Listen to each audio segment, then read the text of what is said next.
you a total building square foot of 200,000 plus with the footprint being 50,000 square feet.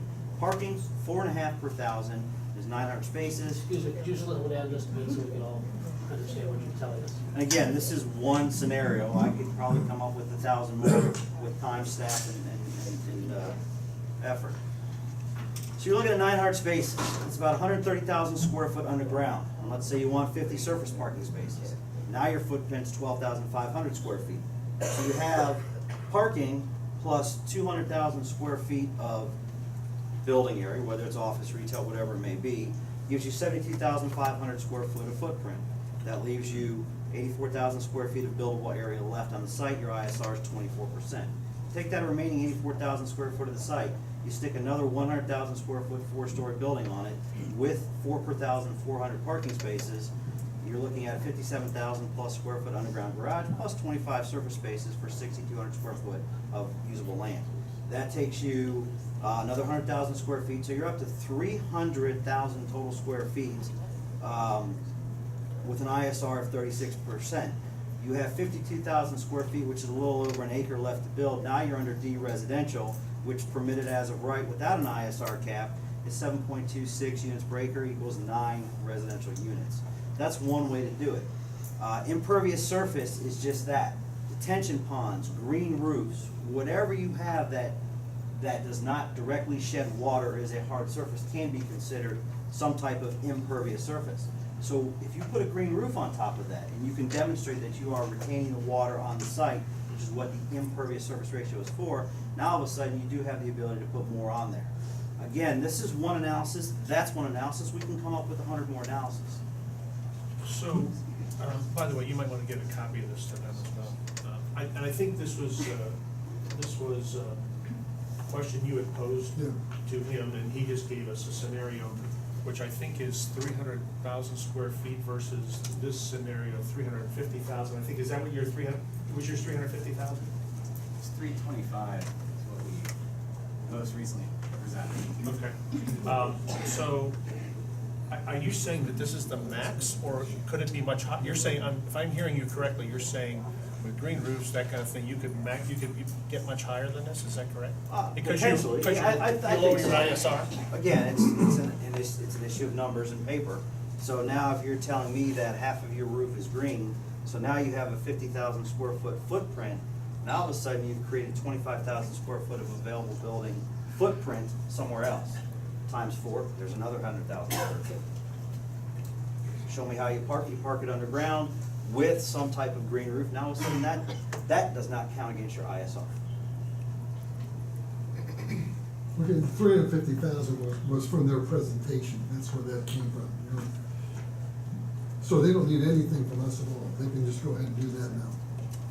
Well, again, we would need to review it for zoning compliance, but what I'm telling you is, assuming all of the factors of zoning compliance are accurate, then that is correct, that would be a staff review. It's no different than, say, a resident wants to put a fence up or put an addition on their house.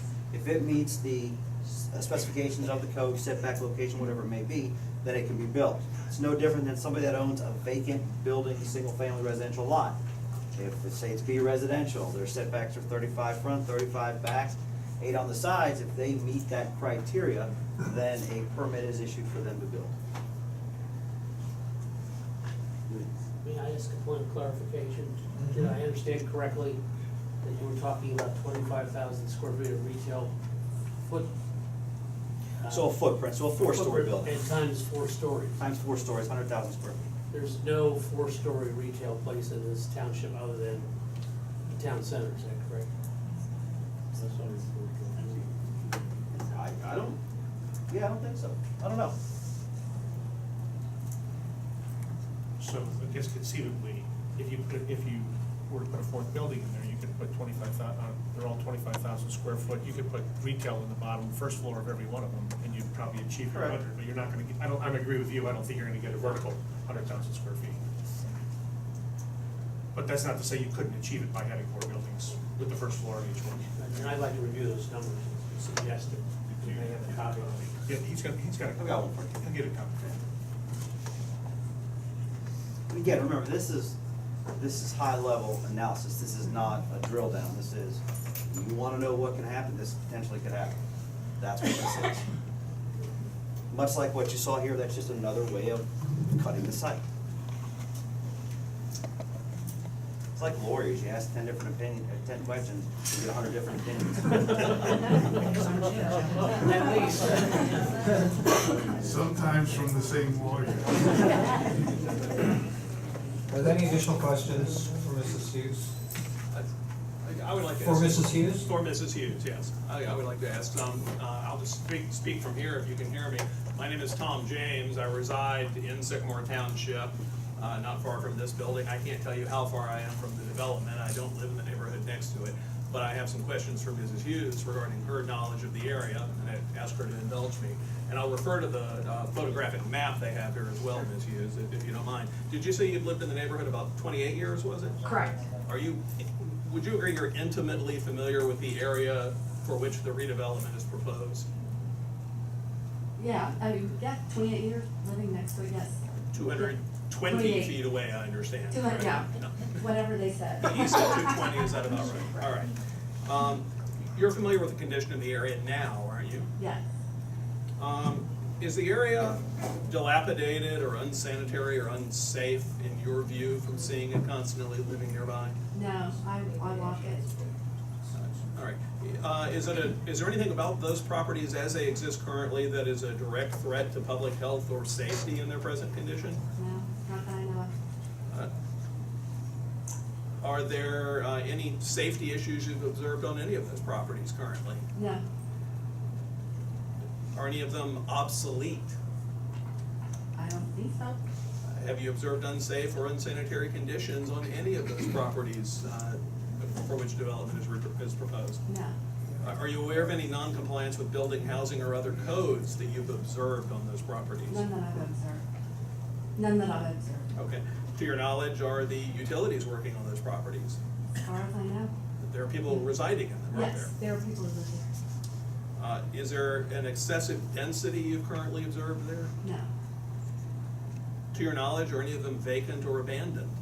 No, Are they overcrowded, to your knowledge? no, no, Are they located in an area of defective or inadequate street layout?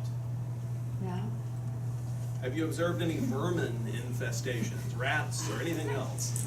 I've not seen any, no, Have you observed any crime problems there, drug dealing, anything of the sort? no, Any other hazards you've observed there? no, If those properties remained as they are now, would they fit in nicely with the character of the neighborhood in which you reside? yeah. To your knowledge, is there any need for any improvements to the public works that are there, such as utility lines, sewage, or any other public facilities that are being served by it? Not that I know of, no. Are you aware of any reason under which, if the property were not redeveloped, the township, in your view as a resident, would need to set up a TIF district to fund changes in public services or roads in the area? Not that I know of, no. So is there anything defective about the property as it now stands that requires township intervention if there's no change to the current character and build out of those properties? I agree with that, yeah, nothing needs to be done. Is there anything, to your knowledge, that is calling out for redevelopment of the properties in your observations of the neighbor to it? No, Is there anything about the character of those properties that's affecting the current value of your property in the adjacent neighborhood? not that I know of. Thank you. I'd like to just add a comment to Tracy. I live 30 feet away from this property, and there's nothing wrong with this property. The apartment buildings look great, they keep them up. You have a Oh, question? this is This is just answering his question he asked. I agree with her 100%. There's nothing there to have to tear him down. in the future, this part of it is intended for questions for the person who's testifying, not comments. But are there any other questions for Mrs. Hughes? Okay. we've hit an hour and a half, and I think we need a 5-minute break. I would ask anybody who leaves the room, especially those up here on the dais, to please come back as quickly as possible, and we'll start as soon as everybody is back here.